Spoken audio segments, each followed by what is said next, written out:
quel travailleur n'a pas entendu parler ou directement vécu les mutations du travail? Qu'il s'agisse de précarisation de l'emploi, de développement de nouvelles formes de travail indépendant, ou encore d'immixtion du numérique dans la sphère professionnelle, les mutations du travail affectent en profondeur la relation individuelle qui lie un salarié à son employeur. Par ricochet, la fragmentation de la collectivité de travail entraîne également des répercussions sur les relations collectives. Les syndicats sont en première ligne face à ces changements. En effet, ce sont les interlocuteurs naturels des salariés et ils sont amenés à représenter ces derniers par l'intermédiaire de leurs représentants, élus ou désignés dans l'entreprise. Or, les syndicats sont soumis actuellement à un fort paradoxe. Légitimés d'un côté dans leur action par le législateur, ils sont de l'autre victimes d'une crise des vocations syndicales. Ma contribution vise à analyser l'évolution de l'action syndicale face à ces mutations du travail.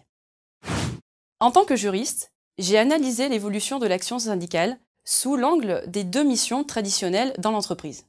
La première mission, la mission de représentation, soulève le défi pour les organisations syndicales d'adapter les instances de représentation à la collectivité de travail fragmentée. En effet, les syndicats sont tenus désormais de représenter l'intégralité des travailleurs présents dans l'entreprise sous des statuts plus ou moins précaires. Ils doivent également s'approprier les nouvelles instances de représentation, telles que le comité social et économique ou le conseil d'entreprise, et ne pas hésiter à innover en intégrant de nouvelles structures de représentation dans les plateformes numériques ou les réseaux d'entreprise. S'agissant de la deuxième mission, la mission de négociation des accords collectifs de travail, les organisations syndicales sont amenées à former les négociateurs à un nouveau mode de dialogue social.